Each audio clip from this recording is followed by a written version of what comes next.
The Agenda with Steve Paikin is made possible through generous philanthropic contributions from viewers like you.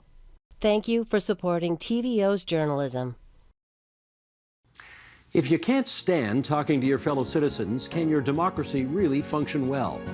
That's the concern for American author and political commentator Anand Giridharadas.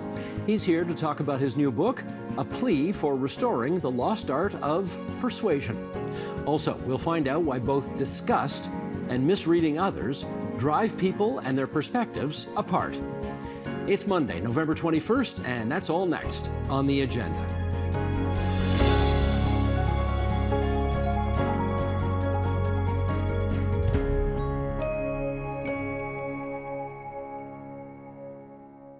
Polarization is not new in American politics, but it's unlikely you'd get much pushback saying that the last number of years set a new bar. So many extreme and entrenched views on the left and the right.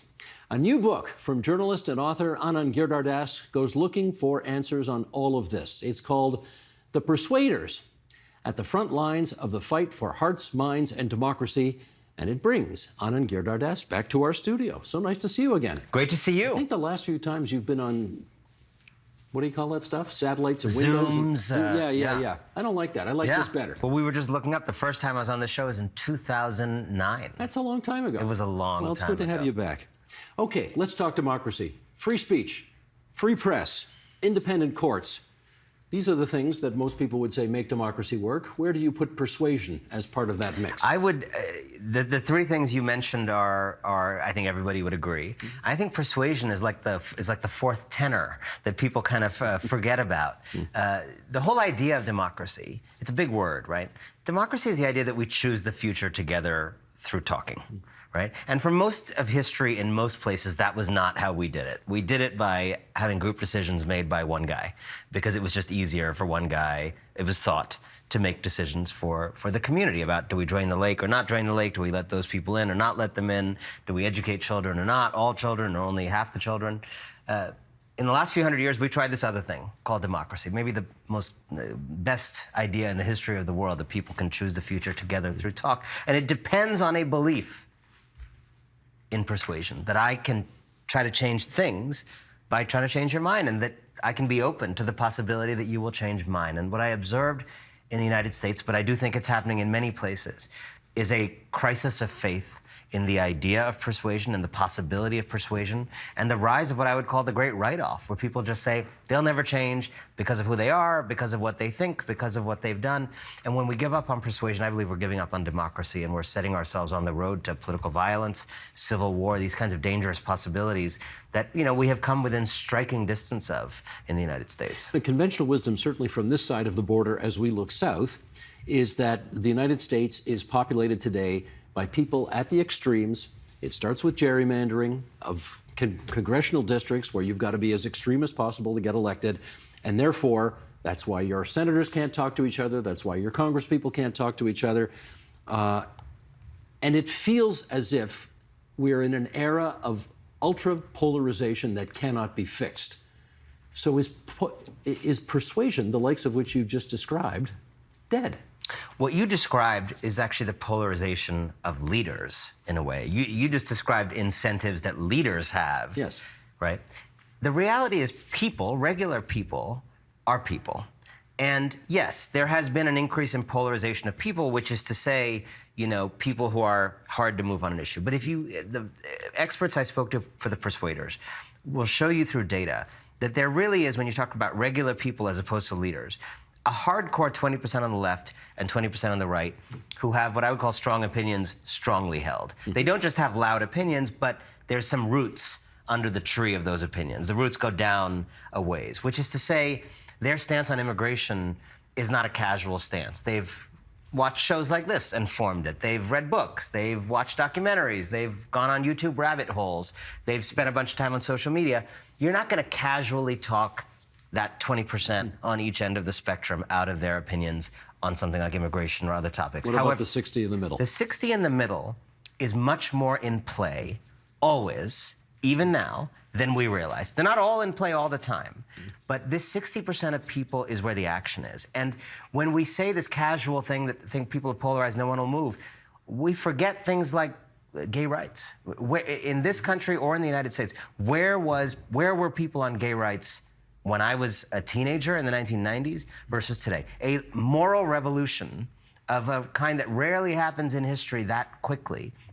In our lifetimes, in all of our families, in our leaders, in regular people. I just saw Mitt Romney, a very conservative Mormon senator in the United States, coming out in favor of a gay marriage bill in the Senate, right? So progress is a process, as Congresswoman Alexandria Ocasio-Cortez, who I write about in the book, says. Progress is a process. And that group of 60 in the middle, it can move. It is a group of people who can be toggled into very right-wing frames and can be toggled into very progressive frames, depending on the atmosphere, what inflation is, whether people feel things are abundant or scarce, growth is high or low, whether their town feels like it's changing in a way that destabilizes them or stable, whether a leader is charismatic or not, whether they feel like the system broadly serves them or doesn't. These things affect that 60%. And I wrote the book because I wanted people to recommit to the idea of persuasion and seek to woo that 60% and not simply seek to circle the wagons and kind of build and hold their own tiny tribe. There's a massive echo chamber, though, and ecosystem in the United States right now. We have it to a lesser extent here, but it's certainly huge where you're from, that just is so invested in the status quo. It's from cable channels to political leaders to newspaper, to everything. Social media? Social media, of course. They want people in their respective corners, and they don't want people to be able to persuade each other. Who wins if that status quo persists?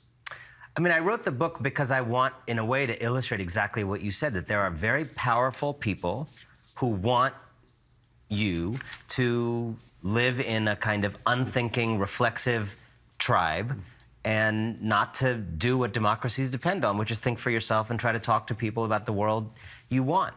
And I think it's important to defy those people who don't want you to think for yourself.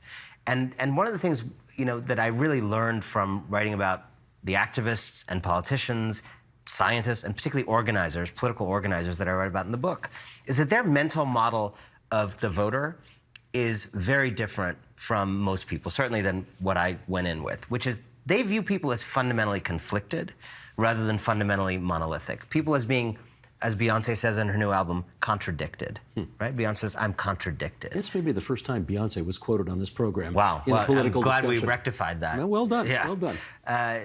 People are contradicted, right? And so, and I will tell you, just speaking personally, the reason some of these characters in the book were a revelation for me, in the Trump era in the United States, my mental model of people on the far side of me politically is not that they have a lot going on. It's that, you know, they're monoliths of what is, frankly, an increasingly authoritarian, even fascistic movement.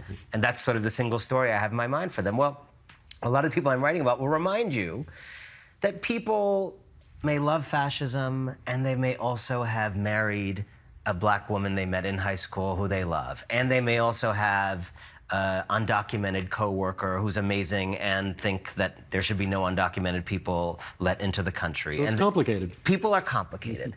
And the resource that you have when you're trying to persuade or build a bigger build bigger coalitions for multiracial democracy, is to try to play up some of those B-sides that people have against that big thing. You can't replace what is in someone's head with the microchip of your opinion, right? If you've been married, you know, it does not work. However, you can try to play up sources of dissonance within them that maybe have not been fully activated. That is what these persuaders do, and it works. It works more often than I think we'd think. Let's do an excerpt from the book. Sheldon, if you would, let's bring this graphic up. The stakes of this writing off were high. Some of the most dangerous and anti-democratic movements of our time had managed, in spite of those features, to make their causes appear welcoming and make newcomers feel at home, whereas some of the most righteous, inclusive, and just movements gave many the feeling of being inaccessible, intractable, and alienating. It seems to me you think the right is very much better at persuading people of the rightness of their cause and bringing people into their fold than the progressive side of the spectrum is. Is that fair to say? Yeah. By the way, that paragraph was the last paragraph I added to the book. I added it right after I'd finished it, so it's interesting. It was very important to me. I'm going to try an analogy on you, and you'll figure out the Canada analog of this. I sometimes think about this as the New York-Kansas problem, right? New York City versus the state of Kansas. New York City, on a formal level, what is the laws, what are the rules? It's the most inclusive place in the United States. The actual laws, the substance, the structures of New York City. But the vibe New York gives to a lot of people is a little hard to get into, a little complicated, you know, just like you have to know things. It's hard to get into restaurants, hard to get into clubs. New York can give a vibe of feeling inaccessible, even though formally it is one of the most inclusive, you know. And Kansas is the opposite. You go there, everybody's so nice, smiling. You look at the laws on the books, you're living the 18th century in many ways, right? Mm-hmm.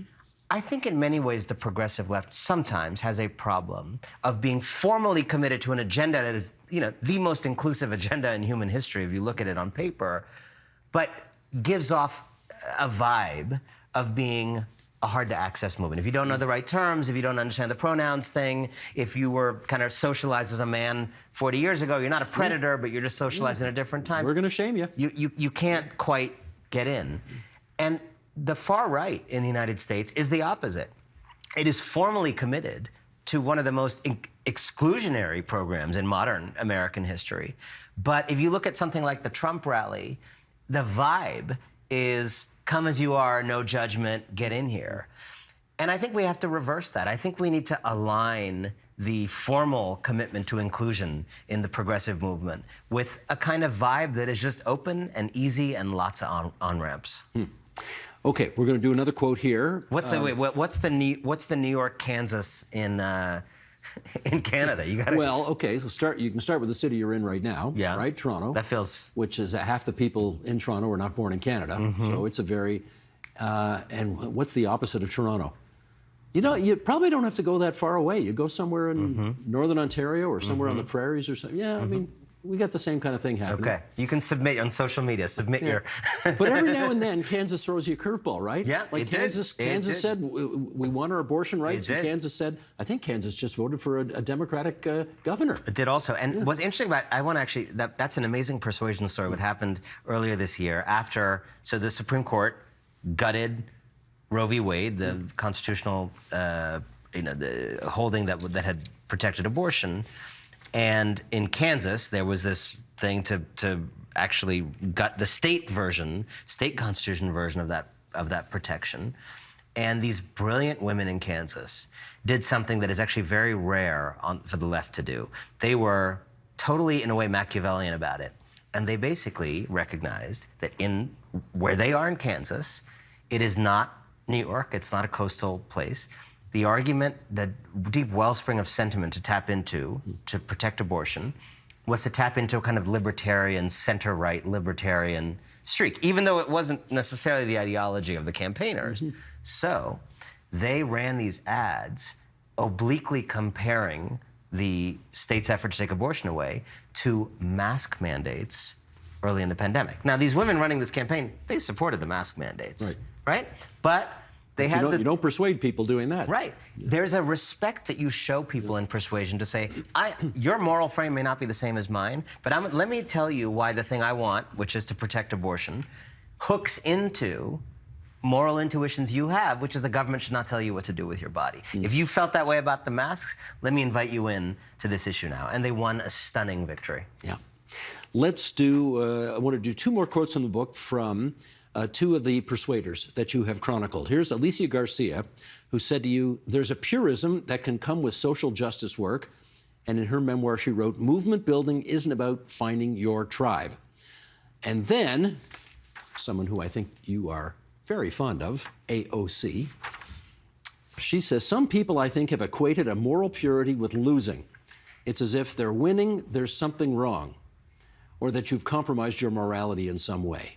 Okay, those two quotes, why those quotes in particular? What's the bigger story? I think it's such an important thing. I think one of the suppositions of this book is that a lot of politics is about psychology and emotion. And I think one of the emotions that hamstrings the political left, sometimes progressives, is exactly what AOC said there, which is a kind of association of being a small insurgency fighting for the right thing against the powers that be, which is, a righteous posture, but sometimes conflating that with the notion that if people are joining you, there's something bad happening, right? I compare it sometimes to the way music fandom works. Like there's a way in which I think we'd all understand some people might like an album, and if, too many, people they perceive as just more normal people also start liking the album, like they won't like the album anymore, right? The album has been ruined. That's the Bee Gees for you right there. There you go. Now, that's fine for music. I'm not going to pass judgment on that attitude for music. It's a ridiculous attitude in politics. It is ridiculous to be scornful of more kind of normal, less dyed-in-the-wool people joining your cause. The whole point of politics is that you start an idea with a hardcore of people who really get it, have read all the books, would lay it out in traffic for it. And then if you have any luck, there's like people in the back of the room who are not even sure why they're in the room, but they're in the room. So why does the progressive left have these kinds of purity tests? I think AOC and Alicia Garza really explained it in different ways, which is it's a habit of being on the wrong end of these fights, a habit of losing and an association of losing with moral virtue. And I think one of the correctives that this book tries to make is I think we're very bad at celebrating victories,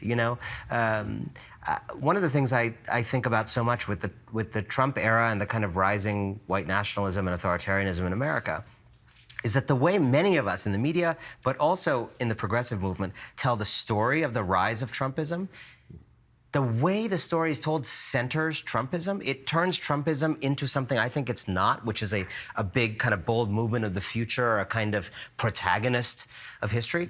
I mean, Trumpism is very clearly a reactionary movement, which means it exists in reaction to something. It is parasitic on something. Like, there's no program to Trumpism. There's no infrastructure vision, like positive vision of what healthcare would be like. It exists entirely in reaction to not just the progressive agenda, but to progress that has been made. To all the people now in the room who weren't in the room, all the women now speaking in meetings who weren't speaking in meetings before, all the people of color, being here and having empowered lives who didn't have those before. If those things hadn't happened and weren't happening and weren't deepening with time, there'd be no Trumpism, right? So let's be clear about the fact that there has been tremendous social progress for all kinds of groups that got us into a position where there's a backlash. It's not a frontlash, it's a backlash. And then it reminds you that there is a group of people, this Trumpist group right now, but throughout American history and the history of other countries, there has always been this group of people who have opposed, in the American case, the abolition of slavery. They opposed labor reforms, the Industrial Revolution to protect workers, fire escapes on buildings. They opposed the New Deal, they opposed Social Security, they opposed labor unions, they opposed civil rights, they opposed integration of schools, they opposed gay rights, they opposed opening immigration to countries outside of Europe. They've lost every single battle I just named. They haven't won one of those in the long run. They've had good runs. Backlash can last for decades sometimes. They won the White House 5 years ago. Absolutely, but they have not won any of those battles over extending the blessings of liberty to more people. In the end, they've lost every single time. Almost makes your heart want to go out to them. And so I think sometimes we need to buck up a little bit and remember that those of us who want liberty and justice for more people are the winning team, and we should sound like a winning team. We should invite people in. We should have some exuberance. We should not be depressing and sad and mopey and not always talking about problems and crises, which is a problem I write about a lot in the book. We have to invite people in to the future we seek and make it vivid for people and remind people that the losers are always going to lose in the end. So let me do one follow-up then with you on AOC. I really liked that chapter because I can tell you like her, and I can tell that you think that she represents something kind of new and exciting, and let's give her due. She is talented. She's a tremendous communicator. She's got 1 million followers on Twitter. She knocked off a 20-year veteran who was in line to be Speaker of the House. So she's got game, right? She's good. There was one thing you quoted her as having said, which I thought, if you're trying to be a persuader, I'm not sure that works. So help me understand this. She said she had to kick out the previous guy. Joe Crowley, was that his name? She needed to get rid of him because as an older white man, he just doesn't understand us. He can't represent us. Whereas AOC, as a 30-something, or I guess 20-something when she first got elected, Puerto Rican woman, I get life in New York City. And I got trouble with that. Yeah, but to be clear, it wasn't just woman and color and man. It was a man who is an older white man in one of the most heavily minority districts in the country and who did not live in the district. You think? I mean, to the best of your knowledge, you said. It was quite clear, okay. Yeah. And whose family and his kids did not go to school in the district. And as she said in the ad, he doesn't drink our water or breathe our air. Right. How can he possibly represent us? So it was not simply identity. And I don't think she would ever say that she's endorsed tons of people of all backgrounds, men and white people, et cetera. I think it was someone who in every vector was out of touch with the district, was someone who was kind of very corporate orientation in a district that has really been on the wrong end of concentrated economic power. But someone who just frankly, like Joe Crowley may have been a great citizen of, I don't know, wherever he lived in Virginia or whatever, but he was just not, if you just go talk to people in the Bronx or Queens, like he was not a part of their lives. He was an important person in Washington. Yeah. But I think, to your point, I don't think she gets into that thing. But there is sometimes that strain of a person of that background could not possibly understand that. And I think when it devolves into that, I don't think she was saying that in that ad, but when it does devolve into that, yeah, that's problematic. I gave a talk in 2017 at the Obama summit that kind of led to this book. And I had the humiliating experience of giving the talk, and then President Obama came up to give his talk, and he summarized some of the different talks people gave. And of course, he said all of our talks much better than we said them. And he basically summarized one of mine as this attitude of you don't get me because, starting with you don't get me because, right? As opposed, and this is now my spin on it, but I think there's a big difference between you will never get me because and here's what you'd see if you were me, right? So I don't think one should say, as a older white man, whatever, you will never get me because. I do think it's okay to say, there's probably a bunch of things that I see that you don't see, and I'd love to have you see them. Well, apropos of that, here's a good example. How do you convince a middle-aged West Virginian who's just lost his job in the mines, because the mines are shutting down, and who's got friends who've dropped out of school and who have other friends who are, got opioid addictions and that kind of thing. How do you convince him he's actually experiencing white privilege in his life? It's a very hard argument, and I have a whole chapter about the effort to teach some of these ideas. And look, if the situation you're in is talking to a coal miner who's lost his job in West Virginia, I wouldn't necessarily argue that a conversation about white privilege is the first one you should have. I think a lot of the smartest organizers I know would stay a million miles away from that conversation at the outset. I think you need to build vectors of trust. I think the smartest organizers I spoke to for the book would go into that community and talk about jobs. I think they'd go in and talk about, clean energy. I think they would go in and talk about federal jobs guarantees and how do we make sure that all those people are safe on the other side of change. I think once you have, and there's an amazing organization called Work Money, run by a woman named C.J. Grimes.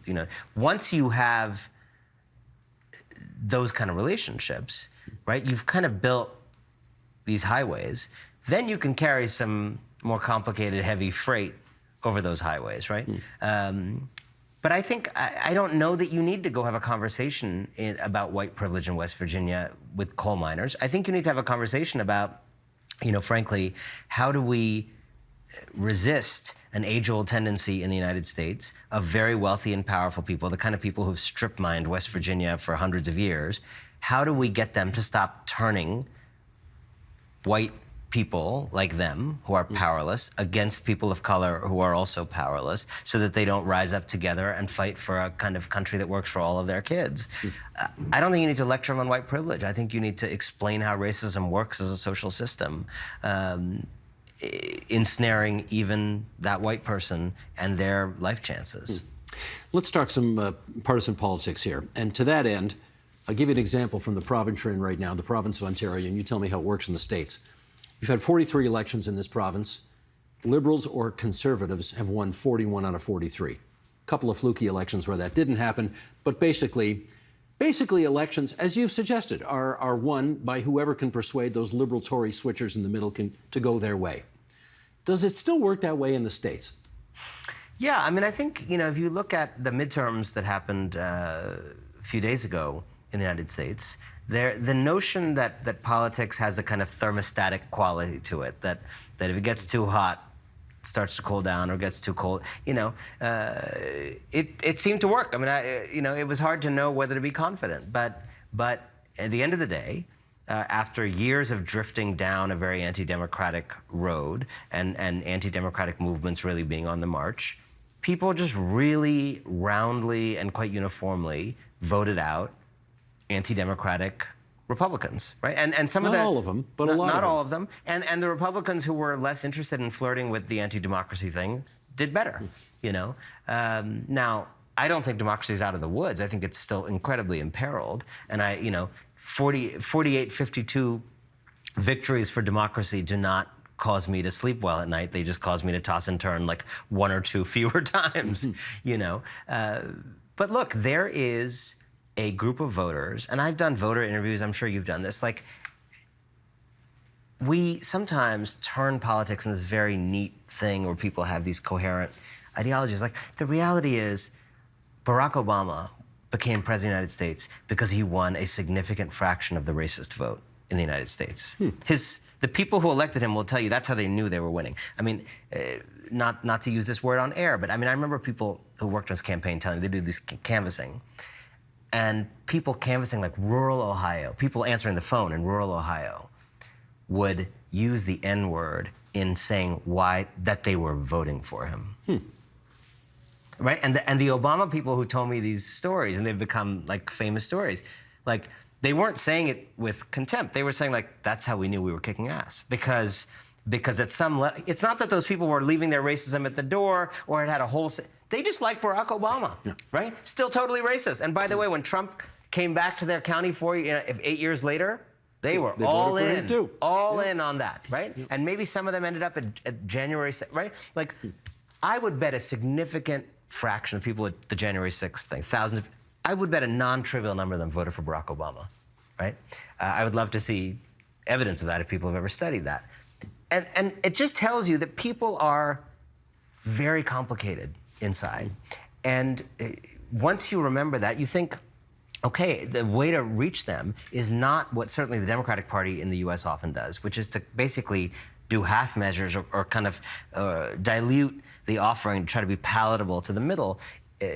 It's to try to encircle that group of people with so much kind of exciting chatter about the cause you're offering that they, like that woman in Harry Met Sally, are just like, I'll have what she's having, right? They just want, right? So you think about Biden wiping out a bunch of student debt in the United States recently, compared to Biden's Inflation Reduction Act, which was a climate bill.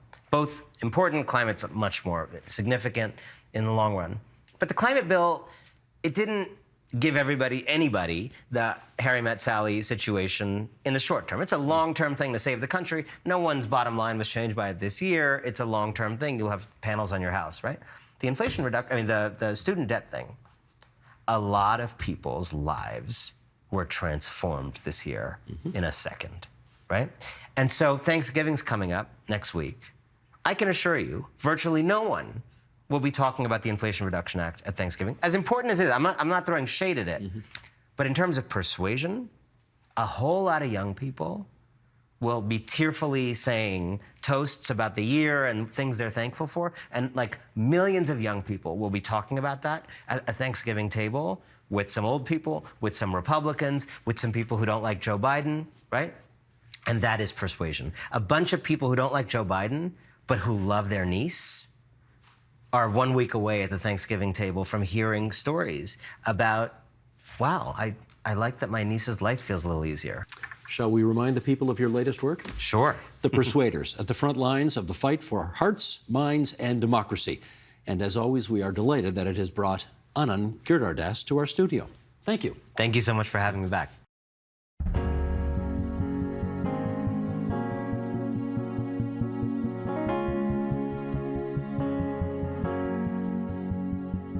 There's more to a conversation than just the words people say.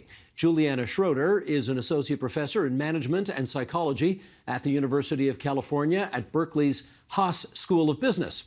Her latest research quantifies how our assumptions shape and often distort what people are trying to say to us. And Juliana Schroeder joins us now from Berkeley, California to explain. It's great to have you with us. How are you doing tonight?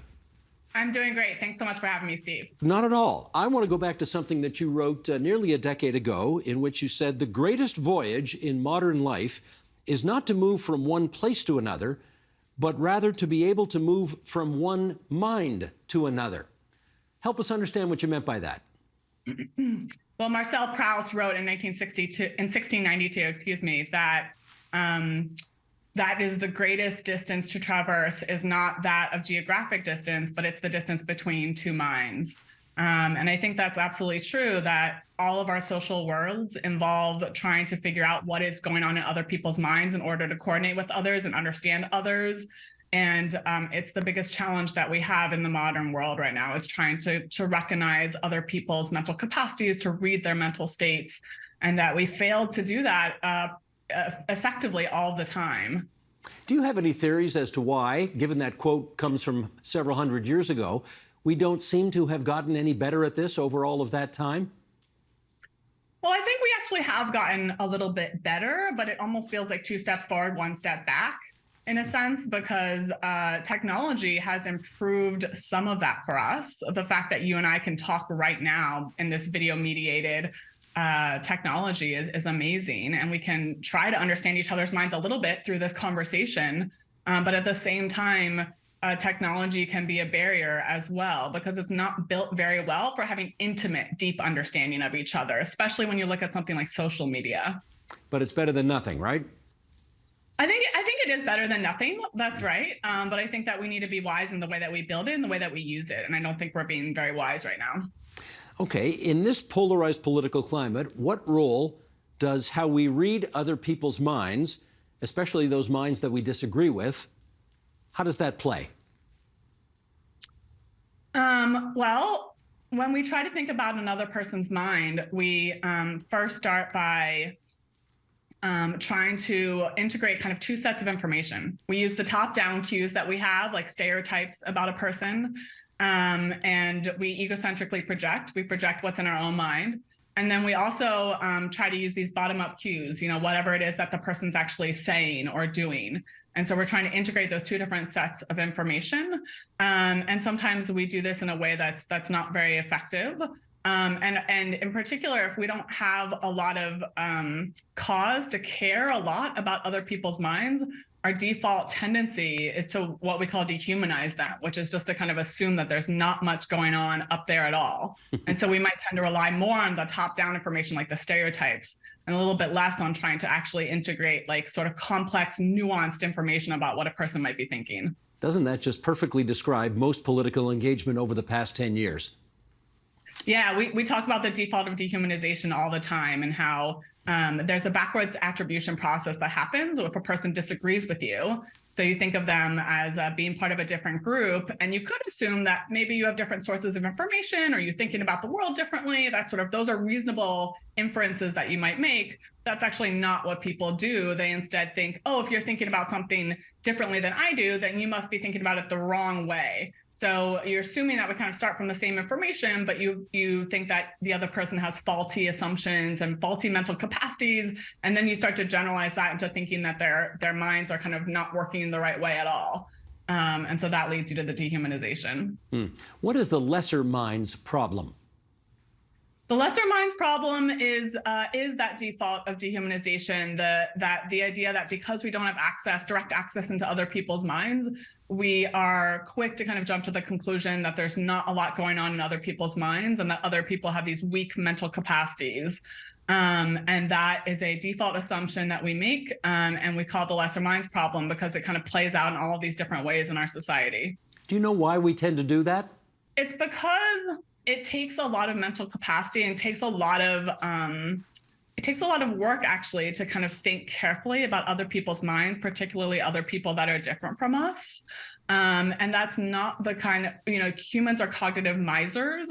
And that's not the kind of capacity that we have to kind of think about other people all the time. And so that creates this challenge, this kind of default assumption of just assuming that there's other people don't have much going on. I think it's easy to think about everyone in the world as cardboard cutouts and to think of oneself as having these kind of complex thoughts and feelings.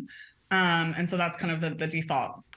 Well, we had author Anand Giridharadas on the program just before you, and he sees a culture of quote unquote write-off where we tend to see people in monolithic ways and not as complicated people or even contradictory people, and therefore unpersuadable. His view is that one of the biggest problems happening in North America, well, in the Western world today, is that people are unpersuadable. Does your research overlap with that contention? I think that our findings are largely consistent with that, that we tend to think of others in this sort of simplistic way and not read them carefully. And unless we're triggered to do so, we are quick to jump to this default conclusion that others that think differently than us are either stupid or they have bad intention. And therefore, it's not worth even trying to persuade them and even trying to get them to understand. I wonder if one of the reasons we do that is that it's simply easier. You know, when offered a choice between doing something that's harder and more complicated or something that's easier, we tend to choose the latter. Is that fair to say? I think that is fair to say. And what we found in our research is that, for example, if you really want to get to know someone and understand them, you would want to choose a medium to talk with them in which you have the richest possible set of cues. So you want to be in person with them, or you want to be on video, or you could talk with them even over the phone. You have a good set of cues over the phone. But what you don't want to do is be writing with them, and it's particularly like in an asynchronous medium, like an email medium. And yet what we find kind of over and over again is that is exactly the medium that people prefer to use and when they think they're going to disagree with someone. And part of that is because they're sort of already anticipating that it'll be a lot of work to have to engage with someone, and they don't think it's worth it on top of that. And so I think that's consistent with that idea. Right. And do we assume it works both ways, in as much as if you give off the vibe that you couldn't be bothered trying to, truly understand or empathize with somebody that you're dealing with, they will feel the same way about you, and then you're stuck in a feedback loop forever? Yeah, we call it the self-fulfilling prophecy, that if you think of someone as not being particularly intelligent and not being someone who's going to be willing to listen to you or hear you, then you're not even going to try to talk with them in some meaningful way. You're going to use the medium that's going to be the asynchronous text-based medium that is going to be the most likely to create miscommunication and the least likely to actually intimately understand the other person. And then, of course, that's going to lead them to, not want to engage with you either. And so it's going to create that self-fulfilling prophecy. This may be a vast overgeneralization, the premise I'm about to put to you. But can we conclude, based on your research, that it tends to be more liberal people from bluer states in the United States who have this kind of, stick their nose up in the air or look down upon people who are perhaps less educated and more conservative and live in redder states? Is that fair to say? So I do think that there is that stereotype that exists among some of the kind of educated elite, that conservatives in particular, maybe it might be more uneducated and so on. But in general, I would say that what we find is that these processes of default dehumanization occur pretty symmetrically on both sides of the aisle. So we don't have evidence that it's specific to either group or stronger in either group per se. Really? Because certainly most of what you hear about is that the blue state people had Trump coming to them because they'd spent the previous 5 years or 8 years under Obama sticking their nose up in the air and looking down at so-called flyover country. Yeah, but I think, we're all humans. We kind of all have the same sort of intuitive psychology about having challenges traversing the distance between other minds. And so I think in that sense, we're kind of all alike. Got it. What are the types of conditions or triggers that tip people away from seeing people as having lesser minds? There are two in particular that we focus on in our research. One is the need for connection with someone. So if you have some reason to want to connect with someone, so perhaps they are a family member, or perhaps you have friends in common or something, you're going to be more inclined to try to understand them. Of course, that doesn't always work. Even with family members, you see this disconnect sometimes. But that's one motive. And then another motive is if you care enough to try to understand someone, you have the affectance motive. So for example, if you need them to get something accomplished, that would be another reason why you might that's a trigger that would lead you to engage more deeply with their minds. All right, speaking of more deeply, let me dive more deeply on this next question, because we've talked about interpersonal communications. We've talked about sort of FaceTime communications or Skype. You've done research on, say, writing and texting versus actually listening to someone speak. What differences have you found? Yeah, what we find is that it turns out that the voice is very humanizing. So if you hear someone say something that you disagree with, but you can hear it in their own voice, then you're going to be much more likely to think of them as being mentally capable and to actually take what they say seriously, as opposed to if you were to just read the words in text. And so you almost like need that voice to kind of to humanize them again. And it kind of helps to moderate the dehumanizing effects of being across the aisle from someone. Okay, that makes perfect sense, because what you've basically, unless I'm reading too much into it, it sounds to me like what you're saying is Twitter is almost a perfect social media platform for dehumanizing and expressing more divisive emotions about other people, because you are pretty much only ever reading what other people say as opposed to hearing the voice. Is that right? That's right. So there are three characteristics of social media and Twitter in particular that make it problematic. So one is that it's text-based and fairly asynchronous. Another is that it uses the public model, which is that there's always an audience present. And so people are often not really communicating with each other deeply. They're communicating to their audience. They're kind of talking past each other. And then the third thing is that any stranger can weigh in. So it's easy for bad actors to get involved. So if there's one bad actor who's very prolific, they can go in and disrupt every single conversation that happens. So it's a complete toxic stew. Do the people who use Twitter a lot understand that, in your view?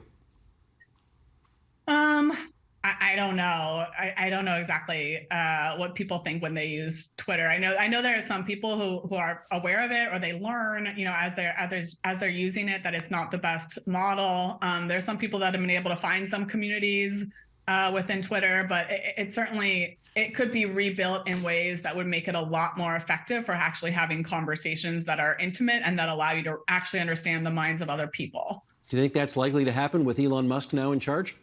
I don't know. I think it's rather unlikely, but we'll see.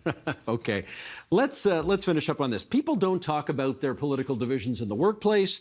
They don't necessarily talk about it around the dinner table. It's just too dangerous nowadays. Is that a good strategy? I think that we can have the conversations under a certain set of circumstances that we need to think about. So making sure that when you talk to someone, that you're actually talking to them in a real conversation that, involves the voice. It's actually, in person, or it's on the phone. It's not over, a mediated platform like social media or email. And then also coming in, recognizing that we might have a tendency to assume the worst, and really trying to counteract that and counterbalance it. And there's been some work that has shown that having a set of norms and guidelines that both parties agree to before they get into a conversation can be very helpful. And so whether that's even things like, no name calling, or let's talk about the ideas and not the person, I think those things can help. So I would say under those circumstances, yes, please do try to continue having conversations with people who disagree with you. Well, I've appreciated this face-to-face conversation with actually very little name calling at all. It's been great. Juliana Schroeder, we want to thank you for joining us on the line from California. It's been great to have you on our program. Me too. Thanks, Steve.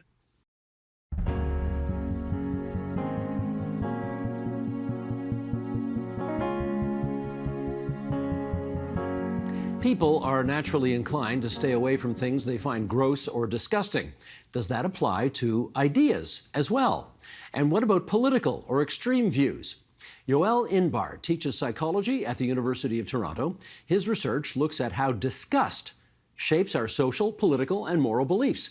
and he joins us now on that. Good to have you here in our studio. Great to be here, Steve. Well, let's start from like the real beginning here. The evolutionary role of disgust. What is it? Yeah, well, Darwin first wrote about this, actually. And the way he put it is that disgust functioned to keep us from eating things that would be bad for us. And there's a lot of truth to that. Now we think it's a little bit broader than that, in that it functions to keep us away from stuff that would make us sick. So think of germ theory of disease, super recent invention for us, right? But we have adaptations that kind of function like an implicit germ theory. So stuff that could infect us, we're averse to, we want to stay away from it, we don't want it contacting us, we definitely don't want to put it in our mouth and eat it. So this might have been a useful theory to keep in the back of your head during a global pandemic. Yeah, it's sort of made that salient for all of us over the past couple of years, for sure. We're going to show a picture here, and for those of you who are listening on podcast, the picture is from the 1996 film Trainspotting, directed by Danny Boyle, and we see Ewan McGregor here. His character has got his head inside a truly disgusting, filthy-looking toilet. And apparently, Yoel, this scene is widely used by psychologists to induce disgust. What's the story here? Well, we've grossed out a lot of undergraduates by showing them this clip, and it really works. So if you haven't seen Trainspotting, and you want to get good and grossed out, watch it. Watch this part. He really digs into this filthy toilet. It's pretty awful. And the idea behind it is we want to make people grossed out in the lab so we can see how that affects their thinking and their judgments. We need a good way to do that. This clip is a highly, highly effective way. And it really works. Oh man, sometimes, we warn people ahead of time, but it's hard to convey exactly how intense it's going to be. So people have gotten physically ill. They've been like, I'm sorry, I have to stop. I have to go to the washroom. Maybe I have to throw up. That's how bad this clip can be. And okay, so you show them the clip, and then what they might have done had they not seen the clip, and what they now do, having seen the clip, how are they different? Well, there's a range of effects that disgust has on people's judgments. We've looked a lot at the effect that it has on people's moral judgments and the extent to which it can make people more morally judgmental or punitive. So typically we would show them that disgust clip, or we would show another group, like a more neutral clip, like a nature video or something like that, and we would compare the judgments between the two. Got it. How does disgust influence our political views? So in general, across the world, people who are more on the right and who are particularly more what we call socially traditionalist tend to be more easily disgusted. And we can talk about the way that we actually measure that, how easily disgusted somebody is. We typically do questionnaires. So we ask them, and we ask them to imagine different situations and tell us just how disgusted would you be in these different situations. And then we have some data that show that the people who say they would be more disgusted also are people who are actually less willing to do disgusting things. So you score high on the questionnaire, and you're less willing to put your hand in a tub of goo, for example. That's one task that was done in the lab. Okay, let's do another example here. I'm being cute here. I'm playing around the outside edges of this, but let's just go right for the jugular here. A lot of people over the last 5 years have been absolutely disgusted by the conduct of the former president of the United States. Yeah. Do you bring that specific example to bear in your political workshops? I knew you were going to go Trump. Well, so yeah. You have to. Seems kind of obvious, right? Yeah, exactly right. It's the low-hanging fruit. So here's what's complicated about this. People often use disgusted in kind of a metaphorical way that might not line up with them actually being viscerally disgusted. So you might say, your behavior disgusts me. I'm disgusted by Trump. I'm disgusted by the salaries made by bankers. All of this stuff that has this flavor of moral judgment. I don't like it, is what people are saying. It's morally wrong, is what they're saying. That doesn't necessarily mean that they're physically disgusted.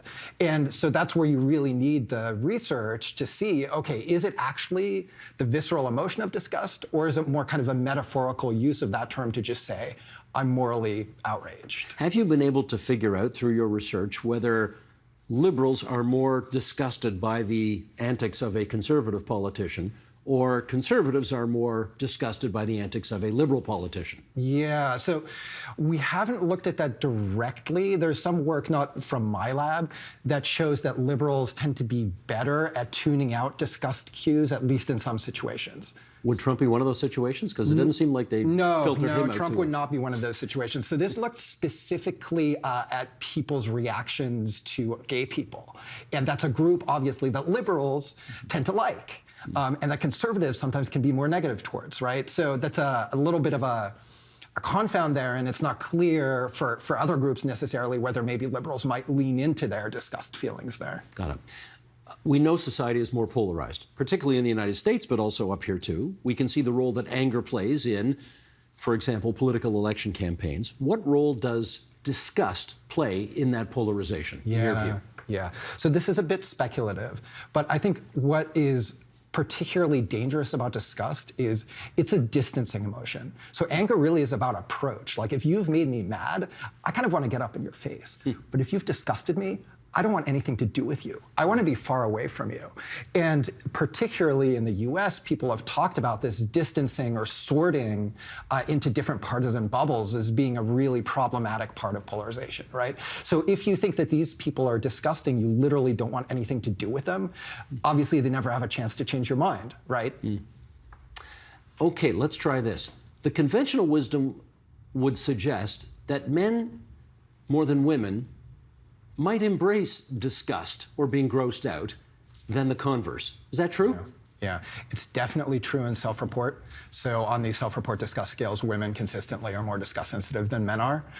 There is some work and a grain of salt with this stuff, but you can do a physiological measurement where you show people disgusting stimuli and you see literally how much they sweat.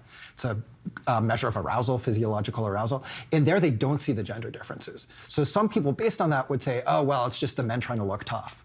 So, how do you, is there, I guess, what is the measuring stick that you actually use to measure how much disgust one person has over another? Yeah, so typically we use that self-report measure, where it's a scale with multiple items where we ask them how disgusted would you be in these different situations. Okay. What role does disgust play in our moral judgments?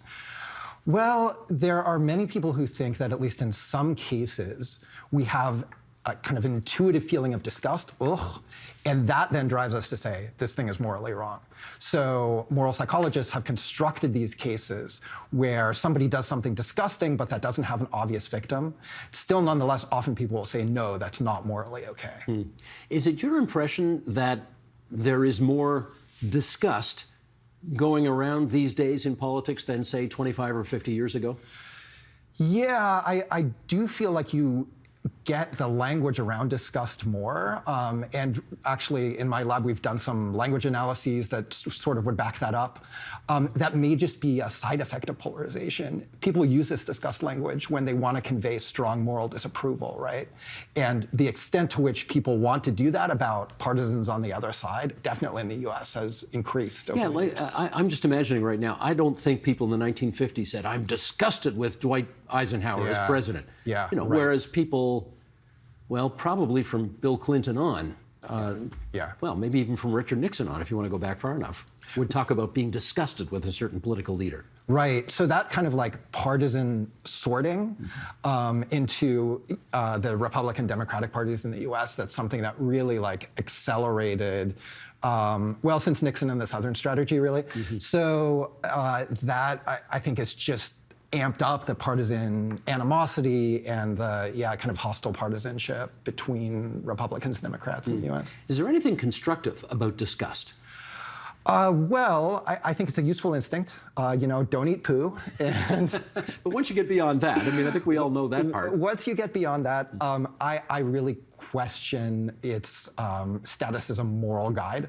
There are certainly some ethicists who have said, you know, we ought to tend to that. They've talked about the wisdom of repugnance. I don't think there's a lot to that. I think it's a useful instinct, but I think when we use it in our moral judgments, it mainly leads us to do things that are questionable. How do we know if it's effectively serving us or perhaps alternatively holding us back? Yeah, I think really we have to think about, well, setting that emotion aside, kind of what are our moral norms and standards? What do we want to accomplish? And then we can be in a position, I guess, to evaluate, well, is this emotion making us react in a way that's consistent with those beliefs or not? I think the problem is that, like all strong emotions, it just kind of grabs you, right? And so it can be hard to kind of put it aside and say, well, is this really a judgment I want to be making? But is it your view that we should all be trying to be less captured by disgust that we have? Yeah, when it comes to moral and political judgments, definitely. We should. Yeah. How do we do that? Because it doesn't seem like we're able to do much of anything these days as it relates to not hating the other side, you know? I wish I could give you a good answer. All I can tell you is, you can practice this stuff and you can become aware of this stuff. Like you know what disgust feels like, right? And I think it's useful always to question your moral kind of snap judgments. And I think that goes for people on both sides of the aisle. But it is a difficult process and it does not come naturally.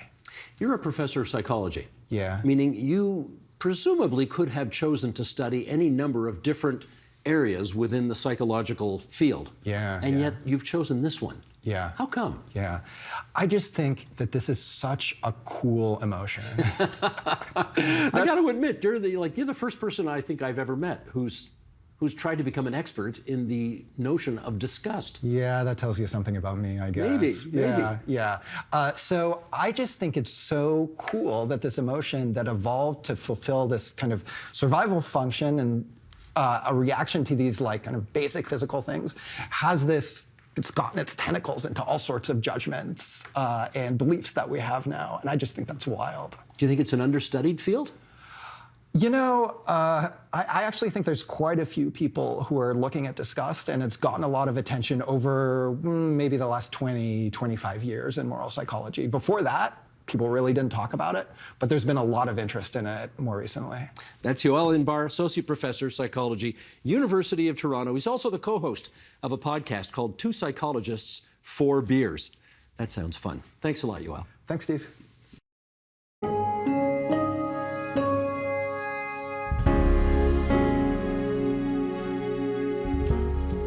And that is the agenda for Monday, November 21st, 2022. Tomorrow, the particular difficulties for young people diagnosed with cancer.